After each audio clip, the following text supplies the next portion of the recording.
অসমীয়া সাহিত্যিকসকলে সময়ে সময়ে ৰাষ্ট্ৰীয় সন্মানেৰে পুৰস্কৃত হৈ আহিছে আৰু সাহিত্যিকসকলে লাভ কৰা এই ৰাষ্ট্ৰীয় সন্মানে ভাৰতবৰ্ষৰ জগতখনত ভাৰতবৰ্ষৰ সাহিত্যৰ জগতখনত অসমীয়া সাহিত্যক তুলি ধৰাত নিঃসন্দেহে সহায় কৰিছে বুলি আমি ক'ব পাৰোঁ। নমস্কাৰ, মই নৱজিৎ মজুমদাৰ। আজি পুনৰবাৰ আহিছোঁ আপোনালোকৰ মাজলৈ সাহিত্য সম্পৰ্কীয় আন এটি আলোচনা আগবঢ়াবলৈ। আজি মই আলোচনা কৰিবলৈ বিচাৰিছোঁ জ্ঞানপীঠ বঁটাপ্ৰাপ্ত প্ৰথম উপন্যাসখন সন্দৰ্ভত। এই উপন্যাসখনৰ বিষয়ে কোৱাৰ পাক মুহূৰ্তত মই জ্ঞানপীঠ বঁটা সম্পৰ্কে কিছু কথা আগবঢ়াবলৈ বিচাৰিছোঁ যে জ্ঞানপীঠ বঁটা হৈছে সৰ্বভাৰতীয় পৰ্যায়ৰ এটা সৰ্বোচ্চ সাহিত্য সন্মান। দ্য টাইমছ অফ ইণ্ডিয়া নামৰ যিখন ইংৰাজী বাতৰি কাকত আছে, সেই বাতৰি কাকতখনৰ প্ৰকাশক চাহু জৈনৰ পৰিয়ালৰ এটি ট্ৰাষ্ট আছিল আৰু সেই ট্ৰাষ্টেই সিদ্ধান্ত লৈছিল জ্ঞানপীঠ বঁটা প্ৰদান কৰাৰ, আৰু সেই ট্ৰাষ্টৰ পৰাই জন্ম হৈছিল জ্ঞানপীঠ বঁটা প্ৰদান কৰা সংস্থাটোৰ, আৰু এই সংস্থাটোৱে প্ৰতিষ্ঠা লাভ কৰিছিল 1961 চনত আৰু তাৰপিছত প্ৰথম জ্ঞানপীঠ বঁটা তেওঁলোকে প্ৰদান কৰিছিল 1965 চনত।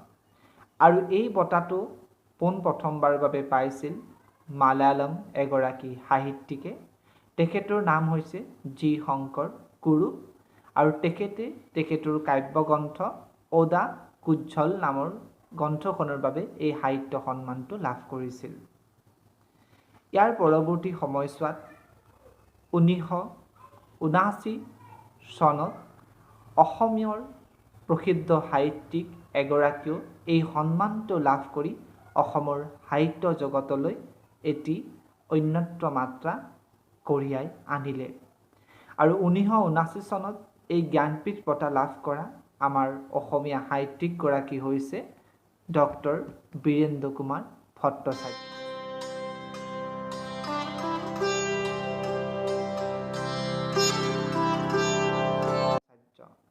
তেখেতে এই সন্মানটো লাভ কৰিছিল 1979 চনত। তেখেতৰ 1970 চনত প্ৰকাশিত মৃত্যুঞ্জয় নামৰ উপন্যাসখনৰ বাবে। আচলতে এই উপন্যাসখনৰ বাবে তেখেতে এই বঁটাটো পাইছিল যদিও এই বঁটাটোৰ বাবে তেখেতৰ 3খন উপন্যাস মনোনীত হৈছিল। এখন হৈছে মৃত্যুঞ্জয়, দ্বিতীয়খন ইয়াৰিংগম আৰু আনখন হৈছে প্ৰতিপদ। ইয়াৰিংগমখন এই পুৰস্কাৰৰ বাবে এইকাৰণেই গ্ৰহণ কৰা নহ'ল কাৰণ ইয়াৰিংগম উপন্যাসখন প্ৰকাশ পাইছিল 1960 চনত আৰু এই পুৰস্কাৰটো লাভ কৰিবলৈ হ'লে সেই গ্ৰন্থখনৰ কিছুমান নিয়ম থাকিব লাগিব আৰু সেই নিয়ম অনুযায়ী এই গ্ৰন্থখনে প্ৰকাশৰ পৰা 10 বছৰ যদি অতিক্ৰম কৰে তেতিয়াহ'লে সেই গ্ৰন্থখনে সেই সন্মান লাভ নকৰে। আৰু যিহেতু ইয়াৰিংগম প্ৰকাশ পাইছিল 1960 চনত আৰু বঁটাটো আছিল 1979 চনৰ, গতিকে ইতিমধ্যে 19 বছৰ হৈছে, গতিকে ইয়াৰিংগমখন বাছনি নহ'ল। আৰু 1970 চনত প্ৰকাশ পোৱা আমাৰ প্ৰতিপদ আৰু মৃত্যুঞ্জয় এই দুখন উপন্যাসৰ মাজত এই বঁটাটো লাভ কৰিলে মৃত্যুঞ্জয় উপন্যাসখনে। আৰু বীৰেন্দ্ৰ কুমাৰ ভট্টাচাৰ্যই এই বঁটাটোৰ বাবদ লাভ কৰিছিল 1 লাখ নগদ টকা আৰু সৰস্বতীৰ মূৰ্তি এটা। এনেকৈ তেখেতে পুৰস্কাৰ লাভ কৰিছিল 1979 চনত। তেখেত আছিল প্ৰথমগৰাকী অসমীয়া যিয়ে জ্ঞানপীঠ বঁটা লাভ কৰিছিল। তেখেতৰ পূৰ্বে কোনো অসমীয়া সাহিত্যিকেই জ্ঞানপীঠ বঁটা লাভ কৰা নাছিল।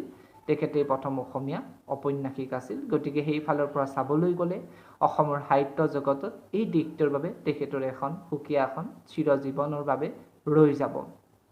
ইয়াৰ উপৰি তেখেতে জ্ঞানপীঠ বঁটা লাভ কৰাৰ ক্ষেত্ৰত আন এটি সুকীয়া বিশেষত্ব পৰিলক্ষিত হয় যে সেই সময়ছোৱালৈকে যিখিনি সাহিত্যিকে জ্ঞানপীঠ বঁটা লাভ কৰিছিল এই সাহিত্যিকসকলৰ মাজত আটাইতকৈ বয়কনিষ্ঠ অৰ্থাৎ আটাইতকৈ কম বয়সীয়া সাহিত্যিক আছিল ডক্টৰ বীৰেন্দ্ৰ কুমাৰ ভট্টাচাৰ্য। 1965 পৰা 1978লৈকে যিখিনি সাহিত্যিকে এই বঁটাটো লাভ কৰিছিল তেওঁলোকৰ বয়সৰ তুলনাত বীৰেন্দ্ৰ কুমাৰ ভট্টাচাৰ্যৰ বয়স তেনেই কম আছিল। তেখেতে 55 বছৰ বয়সত এই বঁটাটো লাভ কৰিছিল।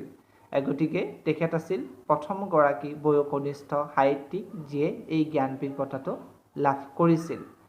আৰু তেখেতৰ এতিয়া আহিছোঁ আমি তেখেতৰ এই বঁটা লাভ কৰা উপন্যাস মৃত্যুঞ্জয়লৈকে। এই মৃত্যুঞ্জয় উপন্যাসখন এক ৰাজনৈতিক পটভূমিত ৰচনা কৰা এখন উপন্যাস আৰু আমাৰ অসমীয়া উপন্যাস সাহিত্য জগতত ৰাজনৈতিক উপন্যাসিকসকলৰ ভিতৰত বীৰেন্দ্ৰ কুমাৰ ভট্টাচাৰ্যৰ নামটো লোৱা হয় আৰু তেখেতৰ মৃত্যুঞ্জয় উপন্যাসখনকো এখন ৰাজনৈতিক উপন্যাস হিচাপে বিবেচনা কৰা হয় কাৰণ ৰাজনৈতিক উপন্যাস হ'বলৈ হ'লে সেই উপন্যাসখনত ৰাজনৈতিক আদৰ্শ বা ৰাজনৈতিক বাতাবৰণৰ কথা থাকিব লাগে আৰু সেইফালৰ পৰা চাবলৈ গ'লে আমাৰ বীৰেন্দ্ৰ কুমাৰ ভট্টাচাৰ্যৰ মৃত্যুঞ্জয় পটভূমি যিটো ৰাজনৈতিক প্ৰেক্ষাপটৰ ওপৰত ভিত্তি কৰি গঢ় লৈ উঠিছিল নিঃসন্দেহে উপন্যাসখনক আমি ৰাজনৈতিক উপন্যাস বুলি ক'ব পাৰোঁ ৰাজনৈতিক ভালেমান আদৰ্শ উপন্যাসখনৰ মাজত প্ৰকাশিত হৈছে উপন্যাসখনৰ কাহিনী পটভূমি স্বৰূপে আছিল যে 1942 চনৰ সময়ছোৱাত গোটেই ভাৰতবৰ্ষ জুৰি আমাৰ বিপ্লৱীসকলে ব্ৰিটিছসকলক খেদাৰ বাবে সমৰসজ্জা প্ৰস্তুত কৰিছিল আৰু সেই বিপ্লৱী ভাৰতীয়সকলে সশস্ত্ৰ বিপ্লৱত যোগদান কৰি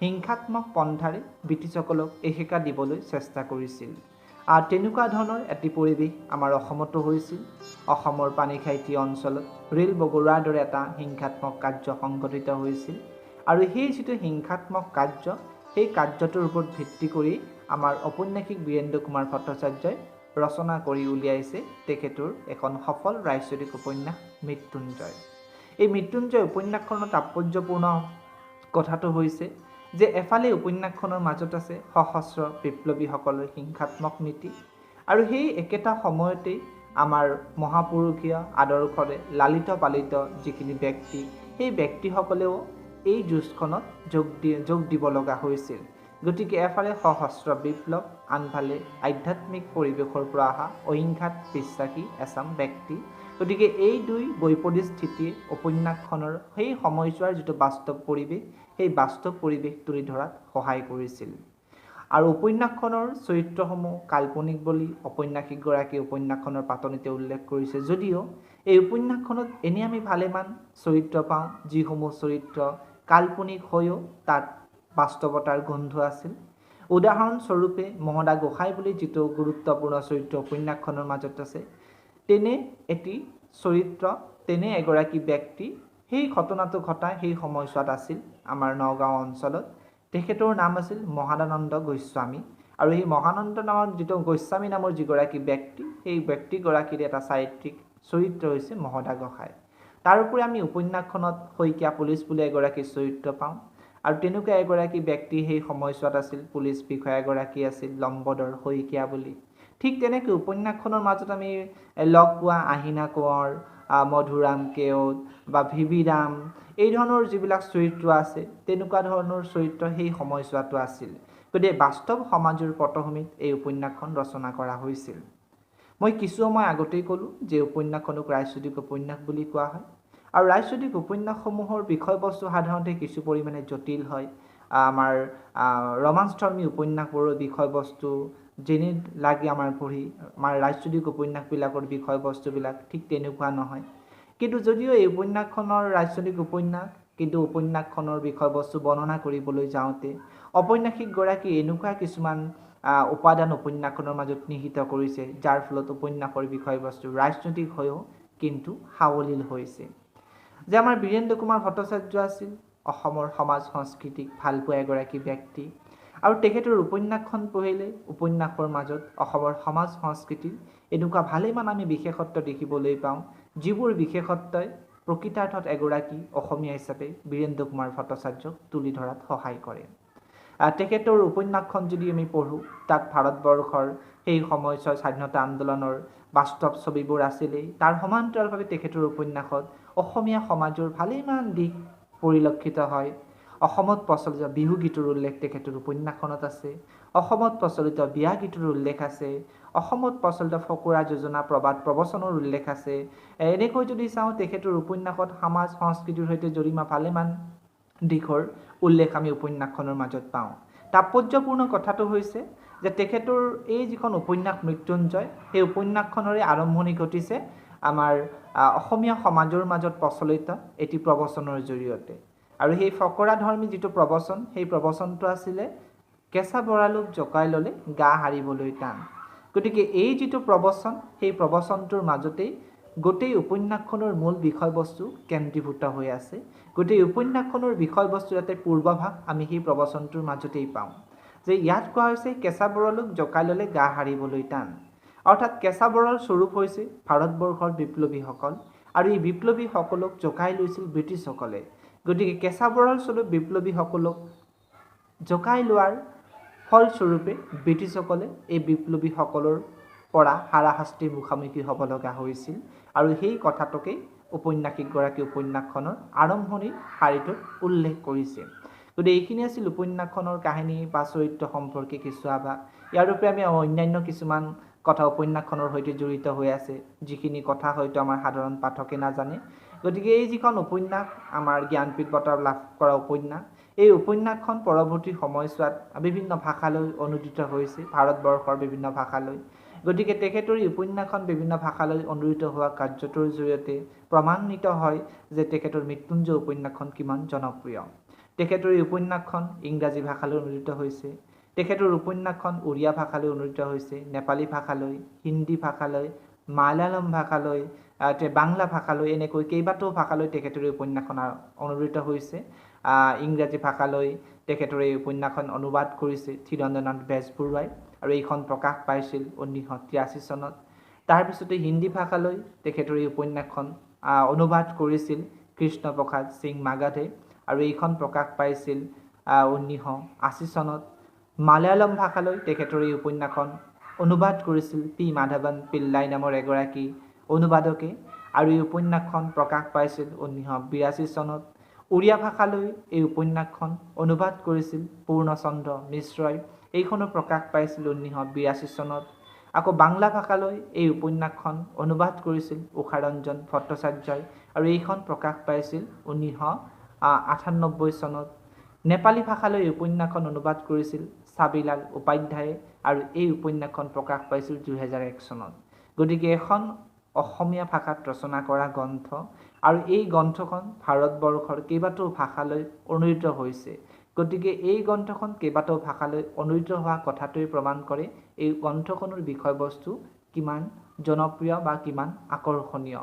আৰু এই গ্ৰন্থখনৰ মাজত সেই সময়ছোৱাৰ এটা সাৰ্বজনীন সত্য নিহিত হৈ আছে, যি সত্যৰ সৈতে সমগ্ৰ ভাৰতবৰ্ষই পৰিচিত আছিল। গতিকে এই উপন্যাসখনৰ বিষয়বস্তু কেৱল অসমীয়া মানুহৰ কাৰণে যি উপভোগ্যৰ বিষয় হ'ব পাৰে তেনেকুৱা নহয়।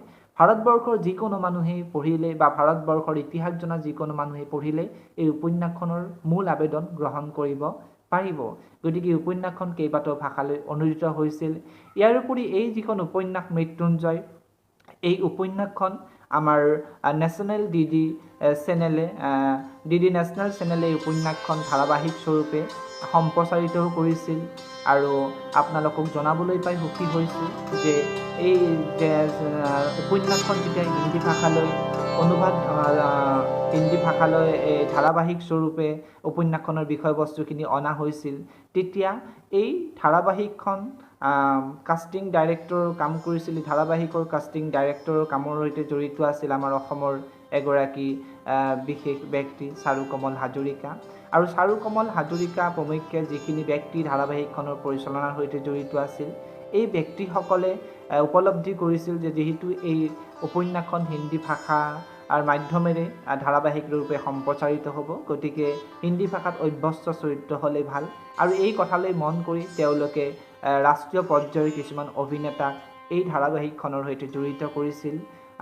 আপোনালোকে বধকৰু ৰামায়ণ চাইছে আৰু ৰামায়ণৰ ৰাম চৰিত্ৰত অভিনয় কৰা অৰুণ গভীৰ নামৰ যিগৰাকী ব্যক্তি আছিল, সেই অৰুণ গভীৰে মৃত্যুঞ্জয় উপন্যাসখনৰ মহদা গোসাঁইৰ চৰিত্ৰটিত অভিনয় কৰিছিল।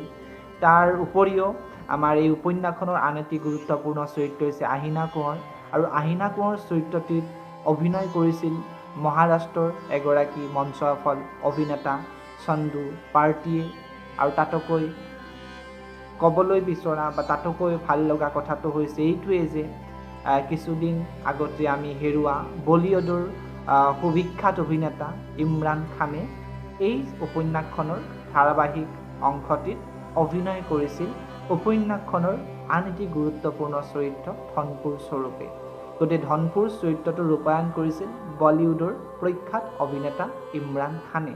গতিকে আমাৰ মৃত্যুঞ্জয় উপন্যাসখনৰ কাহিনী বস্তু ইমানেই সাৰ্বজনীন আছিল, সকলোৰে বাবে ইমানেই উপভোগ্য আছিল যে এই উপন্যাসখনৰ বিষয়বস্তুক লৈ ডিডি নেশ্যনেল চেনেলে এখন ধাৰাবাহিকৰ পৰিকল্পনা কৰি সেই ধাৰাবাহিকখন সম্প্ৰচাৰ কৰিছিল।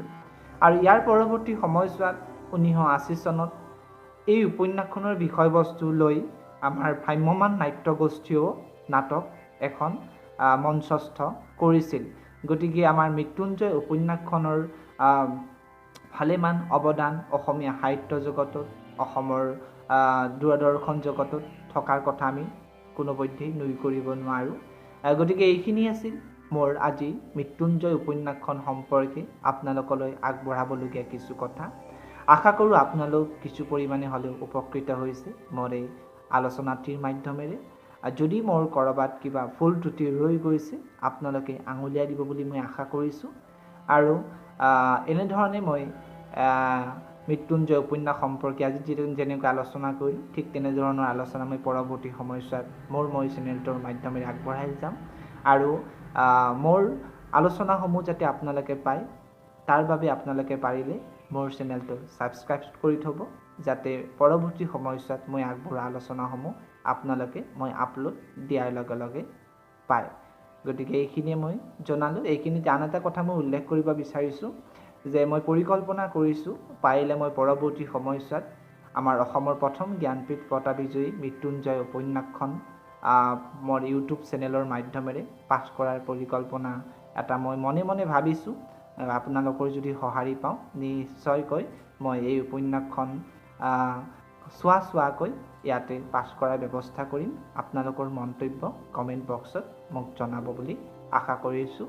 আৰু আজিলৈ ইমানতে এৰিছোঁ। ধন্যবাদ।